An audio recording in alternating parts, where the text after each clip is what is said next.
Oh my God. Hello. It's been a while. I took a little while off from making reviews because I don't know what happened. I just wasn't up to it. 2020 was just...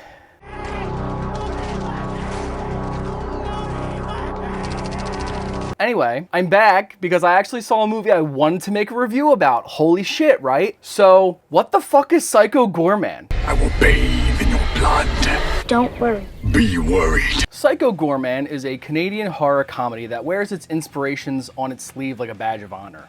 Pulling from Saturday morning cartoons and various tokusatsu like Power Rangers and The Guyver, Psycho Goreman is the type of film we don't often see, but I've always wished we had more of. Psycho Goreman follows two young siblings, Mimi and Luke, who discover the tomb of an ancient evil alien warlord after Mimi wins their game of Crazy Ball, which is their nonsensical sport that they made up themselves, with rules that are never actually fully explained to us. Upon winning, Mimi forces Luke to dig his own grave as punishment, and upon doing so, the two discover the resting place of the self-described Archduke of Nightmares. What awakens this evil alien is the removal of a MacGuffin gem that was embedded in the tomb. Mimi learns that by wielding this gem, she can now control this monster to do her bidding and quickly renames him Psycho Goreman, or PG for short. However, a galactic board of various aliens learn of PG's reawakening and head to Earth to hunt him down and stop him once and for all before PG himself becomes in possession of the gem, which would allow him to regain full power and completely destroy the entire galaxy. Psycho Goreman is like if they made a movie about the villains from Power Rangers, but without the existence of any Power Rangers to stop them. In fact, the biggest threat to every alien creature in the movie is Mimi, played here by Nita Josie Hanna. Mimi is, for all intents and purposes, a sociopathic brat. She shows virtually no sympathy towards anyone and is defiant to every form of authority, even to her own parents. She is especially harsh to her brother Luke, played by Owen Meyer. Luke is a shy kid with little confidence who seems to have accepted his fate as his younger sister's punching bag. The dynamic between the two could easily make Mimi come off as extremely unlikable. However, there's so much charm in Nita Josie Hanna's performance that you actually wind up liking her even against all of your better judgment. Owen Meyer's Luke is very much the straight man of the two, often the butt of jokes where people just straight up choose not to remember or learn his name. Overall, the acting in the film is serviceable. There's no truly memorable performances outside of Hannah's Mimi and that of PG himself, played physically by Matthew Nienaber, I hope I'm saying that right, Nienaber, and voiced by Stephen Vlahos. Vlahos? I don't know how to say names. In fact, my biggest issue with a lot of the performances in the film is with the delivery of several lines, even from our three main leads. There are moments where the actors just aren't enunciating clearly enough for me to make out what they're saying. The film also has a heavy use of ADR, even in moments where it might not seem necessary. What boggles me is that they didn't use ADR to fix some of these line deliveries. Perhaps they did, and the ones I noticed were the ones that slipped by. Either way, the ADR coupled with the unclear line delivery makes me wonder why didn't it just go with a different take?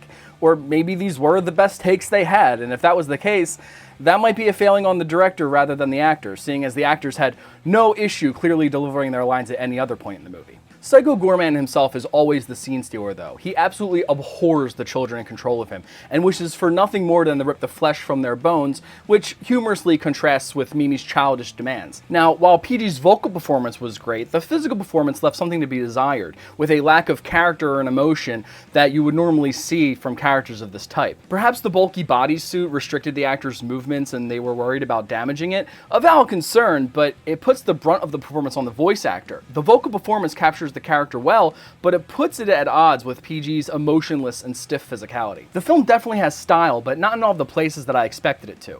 I was hoping for more energetic camera work than what we got. For a film clearly inspired by tokusatsu, you'd think that that would be reflected in the cinematography. Frankly, the film needed more crash zooms and whip pans than what we got, which was, zero. But what it lacks in cinematography, it makes up for in creative costumes and practical visual effects.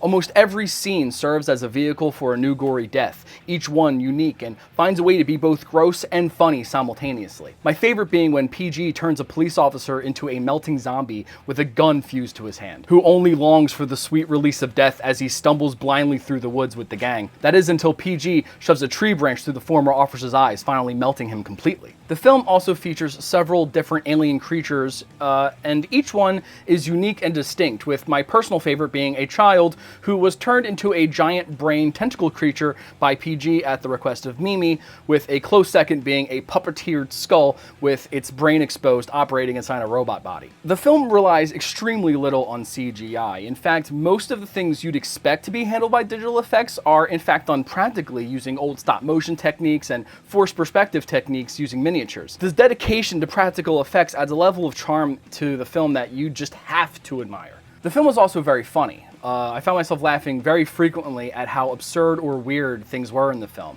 A standout moment shows PG having to astral project himself to the children's father and screaming at him to come to their current location, then disappearing and then reappearing again to scream more specific directions at him, terrifying him horribly each time. Much of the humor comes from the mundane being amplified into absurdity simply by the existence of PG within the scenario. Much of the movie is very cheesy and goofy, but it leans hard into it and commits fully to its premise, with no sense of embarrassment or apology. The film even features a musical montage where they take PG to try on a bunch of different clothes and play drums in their band. A sequence like this in any other film would be achingly eye-rolling, but because of the film's commitment to cheese, it just makes the sequence all the more fun. It also helps that the song is an absolute banger. In fact, I can say that about most of the music in this film, as several sequences are scored by heavy electric metal that sounds like the composer was told to listen to the Mighty Morphin Power Rangers theme song and then do that without violating copyright. Actually, the energetic music mixed with the creative visual effects and costumes almost makes up for the lack of style in its visual presentation. The film also ends with a corny 90s style hip-hop track retelling the story of the movie, which is just mwah.